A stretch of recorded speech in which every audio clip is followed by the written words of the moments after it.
Well, this is what we're about to prophesy on this morning, and we're talking a lot more issues. And I have just quickly introduced my guest for the morning. Kamaldeen Abdullahi is the National Nasarawa Coordinator for the NPP. I haven't met you this year. Happy New Year to you, my friend. Happy New Year to you. So, and I hope that your year is as good as it can be, and all your dreams and aspirations come true. Well, say amen. Amen. And okay. I also wish you same. Amen. All right. There's a raging issue about the workers of the Metro Mass Transit Company, who for the last 2 weeks had been agitating until they decided to go on a strike action, albeit just for some few hours, and following the intervention of the transport minister, they had to call the strike action off because of concerns they had raised about actions or inactions of the board chairman as well as the deputy managing director. They say buses had been ordered to be taken out of the compound without due authorization, and they felt that some actions also they had taken in the past. And some buses even sold out. Yes, had been inimical to the daily management and progress of the company. Well, I'm actually, good morning to our viewers out there, but I'm actually yet to get the full gist of what the story is of the Metro Mass Transport and all that. But on the surface, I had an information earlier that yes, the way in manner the management of that company is going, indeed, is a cause to worry by many. I mean, this was coming from some of the workers who are friends and all that. I mean, and I wasn't surprised to hear that they had actually tried to embark on strike to push home their demands for the right thing to be done. I wasn't surprised at all. And I was also surprised when they cited the deputy managing director. Question is, where is the substantive managing director? He was actually asked by, government to step aside. Reasons known to them anyway. The board chairman and the deputy managing director, of course, purportedly by some of the workers, are sort of in a scheme to outwit the company. That is purportedly, like I rightly said. Let me take it from this angle. My worry as a Ghanaian sitting here is that when are we going to learn to understand the word maintenance? It's my problem. It appears when you look through all the local dialects that we do have, as in Twi, as in Dagbani, as in Hausa, do we have a translation, an apt translation of the word maintenance? I think it's really not easy. I've done this little research and I've realized that no, we don't even have a translation version of maintenance in our local dialects. Maybe that is what is causing the problem of maintenance culture. You have a government that has bequeathed to you a very important pro-poor policy or social intervention kind of, policy or program. What you need to do is to make sure that you maintain it well. Let it go better. Not too long ago, we had buses were imported into this country, meant for local government. All of a sudden, the buses were pushed down the throat of Metro Mass Transport.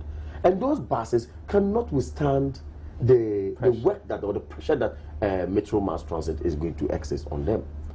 This was in itself a financial loss to the state. And we have been very quiet on some of these, happenings. To the extent that it's gotten this far, we're also told that at a point in time, some buses at the yard or at Metro Mass were sold out. To who? To some of the staff themselves. Now, if you think the buses are not good, why do you buy them yourself? Allegations that come out are that, yes, the deputy MD is culpable, or to a large extent is also someone who actually purchased or got some of these buses, and some board members and all that. Now, must we continue milking our nation rule? That's a problem. So for me, government came to inherit NHIS.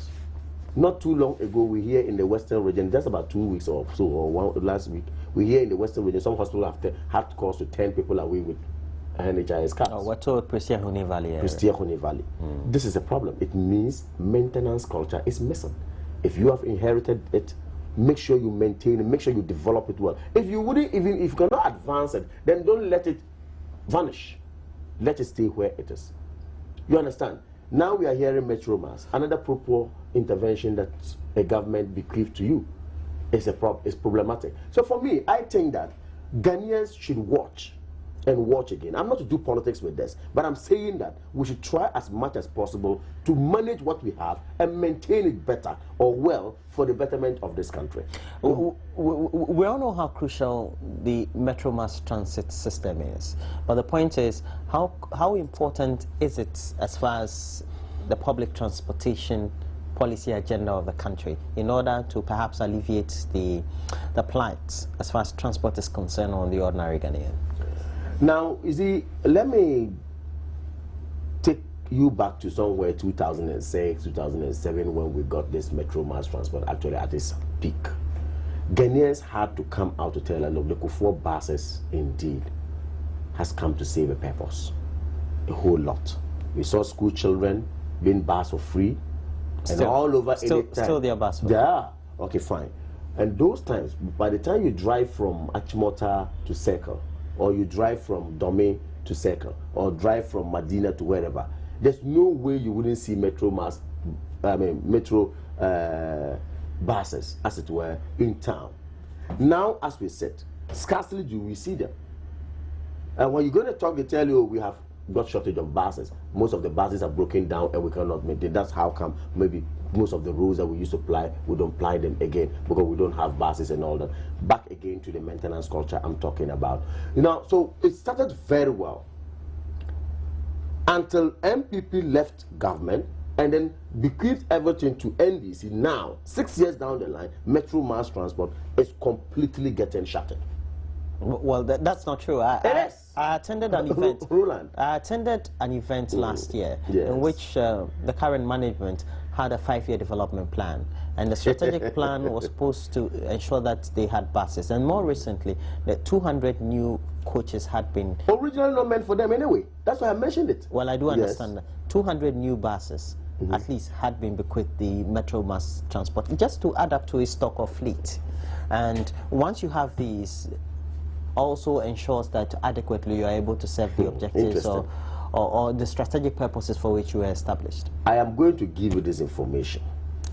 When this government came to power, the company that supplied buses through New Plan to Metro Mass Transit, the government said because that company was dealing with MPP government, they would not deal with that company again. And went to China. I'm telling you, I can provide it, and I have a lot of evidence. Where is it? Once you don't worry about it. I'm saying it, and I'm not going to retract this. I know what I'm talking about. That company had been stopped. And they wouldn't deal with the Holland company and all that, who used to supply buses, very, very strong buses, you understand, robust buses for the job. Now they want to go to China to buy buses meant for local government, as it were, then push it down, push it on Metro Mass Transport, then for them to use. Now, technical know-how has proven that those buses you brought to us cannot withstand the job. We cannot use it. And I'm saying that, look, if we're going to go down the line, that if government A was dealing with this company, now government B has come, I'm not going to deal with that company, and of course it's going to get the company suffer, then what are we doing to ourselves as a nation? So my problem is that we should not look at whether or not this government was dealing with it. We should look at whether or not that company is competent enough to provide us what exactly we need to carry on the business of Metro Mass. I'm not surprised it is where it is now. Again, when we came, yes, job for the boys, whatever. This is what happens. That's why I am happy that pundits have come out today to talk against this winner-takes-all policy. We have people who have first mooted the idea, and they've got excellent vision as to how they can propel the idea. You come and tell them, sit aside. They will sit aside, all right. Then you bring people who have virtually no idea about what is supposed to be put into the company for the company to move. They would have this problem. So this halt that we've got into, I pray and hope that, I hear they called off their strike yesterday. I pray following the intervention absolutely of the transport minister. Very good. I hear that they've called off the strike, and I pray and hope that going forward we should be able to get some of these things done well, and then maybe it will inure to the benefit of all in this country. But as it stands now, I tell you, where's Maslow? We all heard what happened at Maslow, involving the woman Professor Mills appointed. We all heard it. I don't know what has come of it now. Maslow, another big intervention. LEAP, where is LEAP now? Now they have expanded the You see, intervention you can itself. expand on paper and come and tell us all the rhetorics. We are talking what is on the ground. What's on you the know ground? what a friend told me? What? If you say the economy is good, just put your hand in your pocket and bring it out. Bring something and let me see. But Simple. It really doesn't. Simple. It really doesn't work when we're doing such analysis. Now, as far as we're concerned, when we're undertaking some of these analysis, you don't say because. Well, you don't gauge the economy based on how much you have in your pocket. It is the fundamental economics, Roland. As in literally what you can. It's the fundamental economics. But as we sit here, it's how you communicate this to the public. Don't we calculate economy based on per capita income? Definitely. We do. And we have various variables that we use. What is the definition of a per capita income? It is not in your pocket, but of course, invariably, we're looking at it to mean that every individual has or is supposed to have this in his pocket. That means the economy is getting well. And I'm saying that if you put your hand in your pocket and you can bring out 2 cedis, 3 cedis, I mean, it reflects what is on paper. Now, as we sit today, workers are not happy. Metro mass transport workers are not happy, and that is why they have to embark on strike because of mismanagement and all that. We are told that corruption is at its highest peak there at Metro Mass. And I'm saying that corruption plus mismanagement is equal to wahala. And that is what we are on now. There's a simple equation for it. Okay. Now, let's get to look at how we can also improve the current state of the issue of public transportation.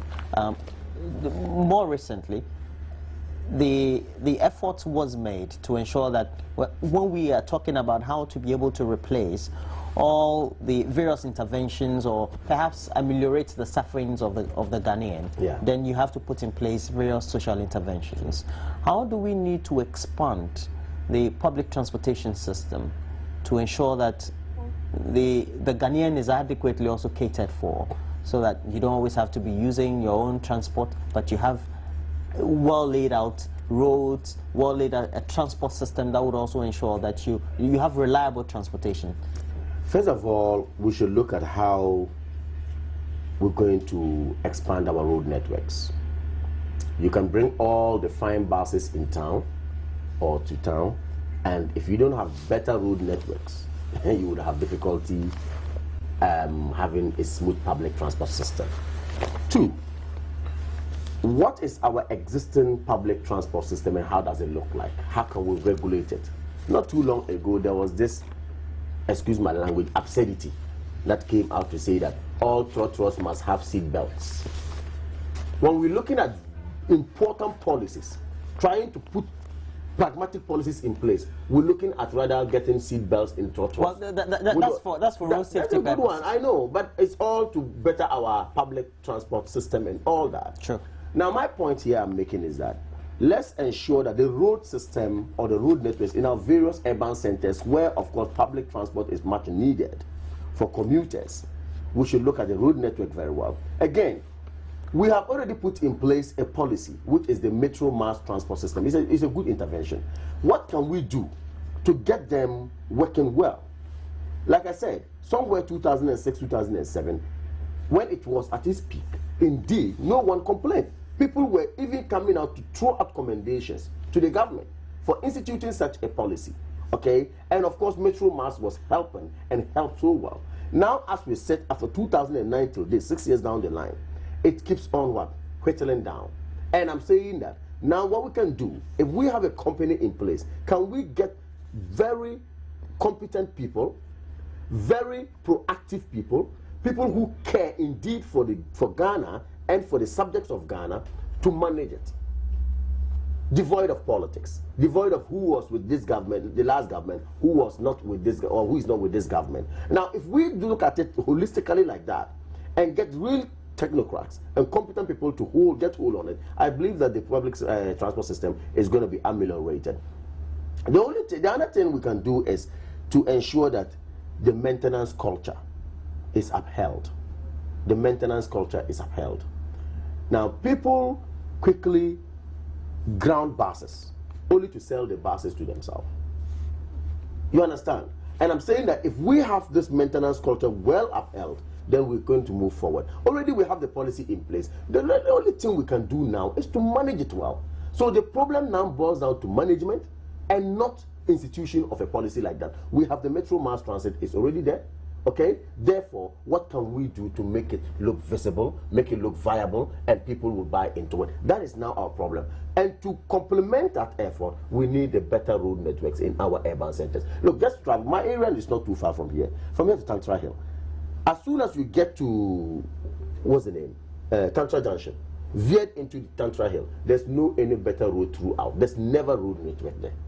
We have to use all these, rough roads, all that to your house and all that. And I'm saying that if we can work on all this, inshallah, we will get to where we want to get to. But trust me, with our better road networks, with our good management, we can get to where we want to get. Our public transport system will actually be porous like that.